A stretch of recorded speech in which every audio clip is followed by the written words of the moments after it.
Hello and welcome back to Time in the UK.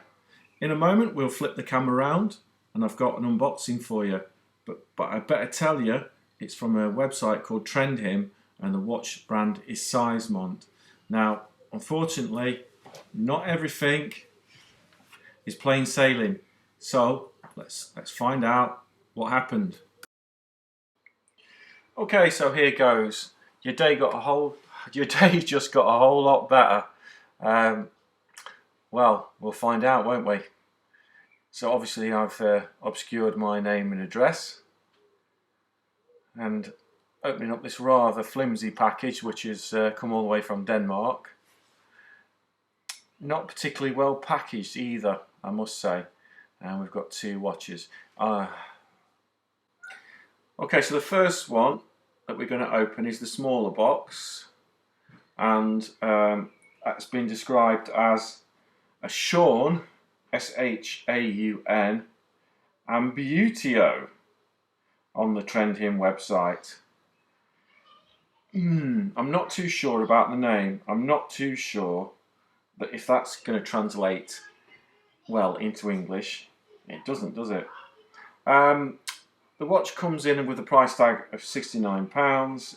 The options that you get with it are personalised engraving, gift wrapping and gift tag. According to the bullet points on the website, the things to look out for are as follows: Danish design, okay, rotating dials, well, isn't that part of the Danish design? Japanese quartz movement, right, easy to match in black, and a black dial with white numbers. I've got a sneaking feeling that somebody who doesn't speak English wrote this website.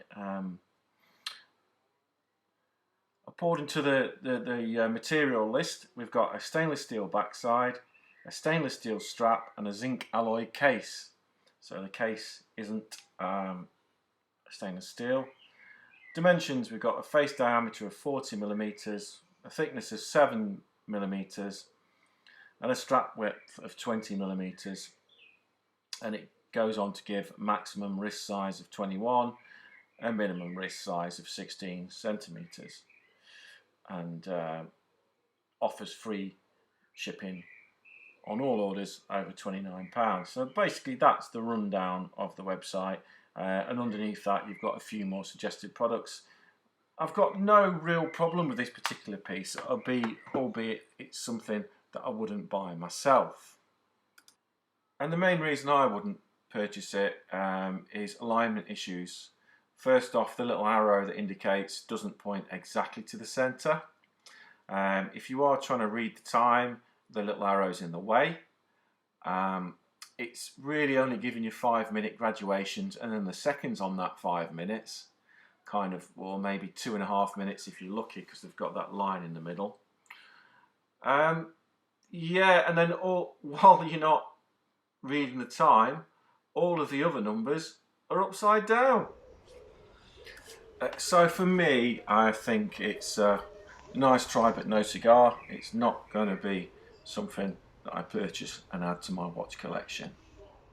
So with that, I think we better move on to the next watch. Okay, so here we have, in this rather well presented box, we have an Allen Dante, and the price point on this particular watch is 179 UK pounds. And the description on the website lists this as an automatic watch with a seagull automatic movement. Oh, a correction, I do apologise. It lists this as Danish design. Again, Danish design. Seagull automatic movement, mechanical movement, no batteries required. Well, yeah. Skeleton dial lets you see the watch working. You know, that's true enough. And a storage box is provided. Well, yeah, a strange turn of phrase with the description of the watch. And all of these things are true. It is a seagull hand winding automatic movement. unfortunately, mine didn't move. When the watch arrived, the movement was not ticking. Now, there was a few issues that I felt were probably the reason why it wasn't ticking. First off, if you look very closely inside the case, you'll see that the spring is fully wound. So what's probably happened is, in transit or whatever, that the watch has got wound and binded up. Now, for whatever reason as well, the crown correctly seated. It felt as if it just needed to be pushed in a little bit more just to allow the movement to stop ticking.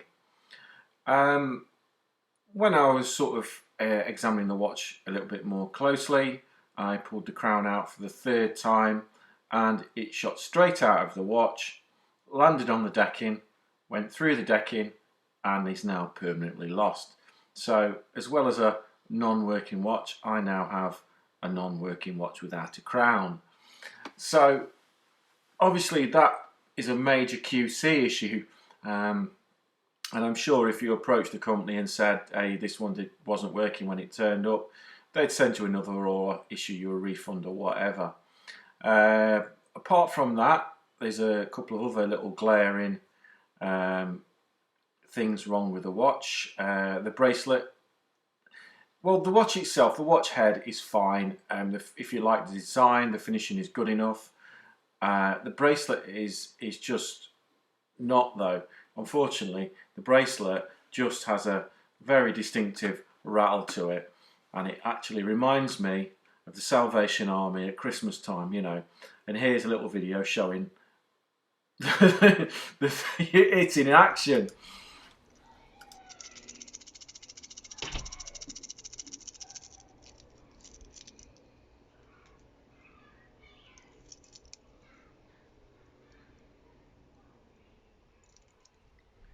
So obviously it's quite a tambourine sounding bracelet there. So personally, if the watch was working and the bracelet wasn't quite as bad, you know, I could sort of push say, yeah, it was reasonable value for money. Unfortunately, at this particular price point and with all the QC issues I've got, I'm going to have to say no. It's got to be an avoid for me, I'm afraid. So I'm sorry, guys. I can't recommend this one at all. What with it is it's rattly because it's got a rattly bracelet and it's got a terrible clasp. It's got like a nasty pressed cheap as chips clasp on it. It's not going to be something that I can recommend any of my viewers purchase. So for that, if I was a dragon in Dragon's Den, I would be out. Okay, so there you have it. That's the seizmont video. And here is the non-working watch. And I'd just like to say before I leave you with this video that there is a seizmont video on YouTube you can watch, and it's speaking in Danish with a few English phrases chucked in there. And the guy's basically a taekwondo expert, and he's kicking the living daylights out of somebody else. After kicking the living daylights out of somebody else and showing off a few tattoos, he pops one of these on his wrist because he likes perfection. That guy in real life is not going to be wearing one of these. He might be slipping a Tag Heuer on, or possibly, if he's a bit of a snob, a Rolex or a Breitling. He's not going to be slipping on $179 worth of tambourine. He just isn't. I don't know anyone that's as cool as that dude is claiming to be that would ever wear anything like this. So my ultimate opinion on trendhim is I think it's a mass drop type of business. They order a load of stuff in from China, get it made up to their names, and then flog it on for a markup. And I think that's what they're doing with these watches. Should you buy one? It's your call.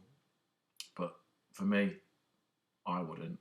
So for two trendhim, the brand, thank you very much for sending me a watch through to review, and hopefully next time you send a watch out to a reviewer, A, it'll be working, and B, the crown won't fall out.